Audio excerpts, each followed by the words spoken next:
Olá, eu sou o professor Pompeu. Ao eliminar as variações percentuais do PIB dos percentuais do IPCA, inflação oficial, estamos deflacionando o IPCA pelos percentuais do PIB brasileiro. Observamos que o IPCA deflacionado pelo PIB resulta numa queda relativa da inflação, causada essencialmente por aumentos contínuos do desemprego, o que impacta o consumo, o qual passa, em parte, a ser direcionado para os alimentos. O desemprego é a âncora da inflação. Com enorme injeção de liquidez em 2020, aproximadamente 20 trilhões de dólares, estimativa, os bancos centrais conseguiram momentaneamente evitar a catástrofe da falta de crédito em geral. Devido ao aumento do desemprego internacional e nacional, no entanto, o consumo se concentra nos alimentos, os quais apresentam aumentos estimados em torno de 10% ao ano.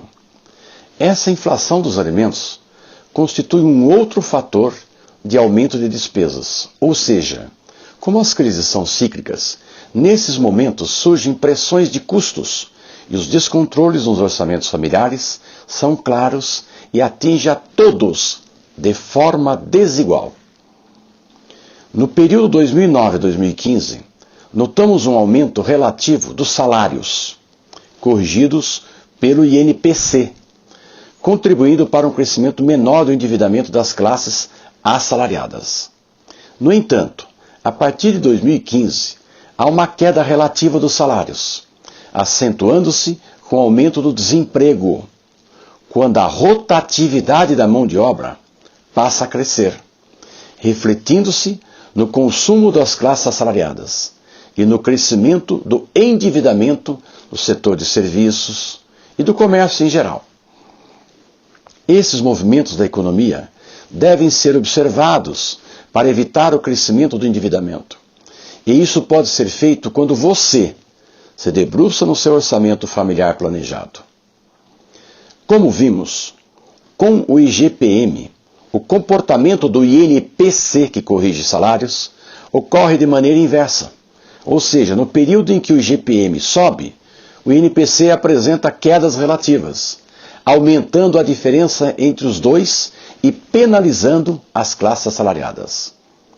Procurei deflacionar os principais indexadores da economia brasileira pela variação percentual do PIB para mostrar o impacto no poder de compra dos assalariados e nas despesas em geral, reforçando a necessidade de você debruçar-se no seu orçamento familiar para evitar o aumento do endividamento. Com a necessidade da retomada da produção em patamares anteriores à crise do Covid-19 e a recuperação dos empregos no médio prazo, a ociosidade do momento não se sustenta e pode resultar num processo inflacionário, acima da meta estipulada pelo Banco Central. Processo alimentado pela enorme massa monetária injetada na economia. Esse cenário é possível e precisamos estar atentos às despesas desnecessárias e supérfluas, ou seja, tentar controlar algumas despesas que oneram o orçamento familiar. Outro cenário está nos aumentos de impostos, que oneram ainda mais e num prazo mais longo os orçamentos familiares, pois são repassados para os preços, impostos embutidos nos preços. O governo está em vias de gerar novos impostos para financiar seus gastos e suas emissões durante a pandemia sanitária. A instabilidade econômica atual se torna também um desafio desigual, pois a constituição de uma reserva financeira precaucional permitirá enfrentar as possíveis mudanças na economia internacional e nacional, em função da enorme emissão recente de dinheiro. A inflação também é um imposto para o poder de compra, assim como as compras a prazo, onde as taxas de juros de financiamento constituem um indexador punitivo para aqueles que pretendem formar uma reserva financeira. Antecipar-se a essas possibilidades é tentar endividar-se menos. Veja a apresentação a seguir. Nós vamos agora fazer uma análise dos indexadores IPCA, Índice de Preço ao Consumidor Amplo, taxa que mede a inflação oficial, publicada pelo governo, do INPC, também Índice Nacional de Preço ao Consumidor, também chamado de inflação dos salários, ambos deflacionados pelo PIB. Como nós vimos no vídeo anterior, o PIB estava com uma análise de tendência de alta, aqui, após 2001, tendência de alta. Em 2008, 2009, ele cai, devido à crise internacional, volta a aumentar, mas volta a cair novamente, rapidamente, e cai significativamente, caindo muito mais forte no ano de 2015. Quando ele cai no ano de 2015, ele volta de novo a crescer levemente. E o aumento que ele apresenta em 2017, 2018, 2019 é menor que a média do PIB, dos PIBs dos meses anteriores. Ou seja, a média anterior é maior do que esse crescimento do PIB. Surge o Covid. Com o surgimento do Covid, há uma queda expressiva do PIB mundial. E a expectativa, a previsão de queda para o PIB brasileiro, previsão de queda, devido ao Covid, e também uma certa queda no movimento, na produção industrial. Então, essa queda se acentua mais.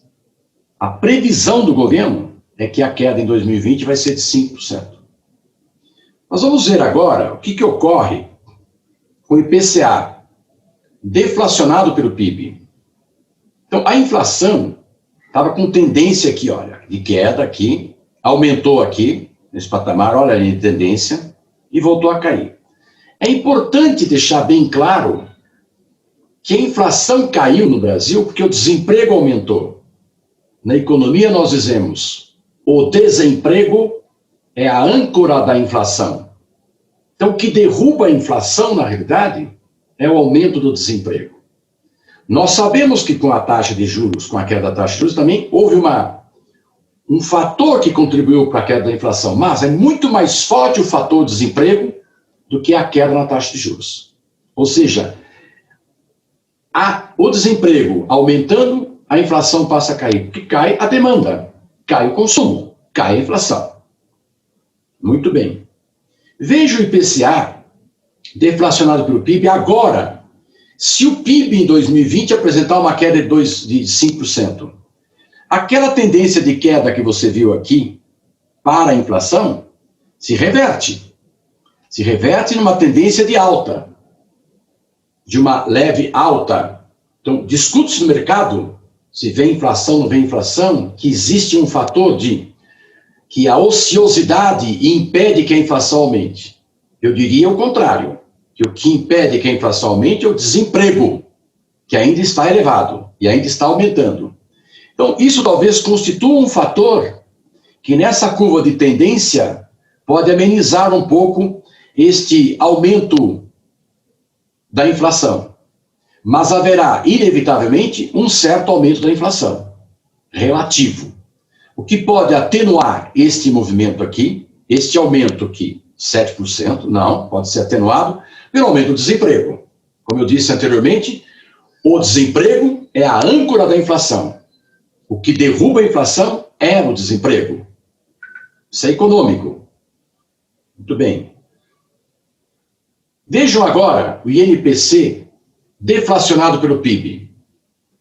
INPC, nós sabemos que é a correção dos salários. Até 2019, então ele que teve a tendência de queda, aqui aumentou, o poder de compra dos trabalhadores aqui aumentou, da classe assalariada aumentou, voltou a cair a partir de 2015, quando o PIB caiu, olha, lembra quando o PIB caiu em 2015?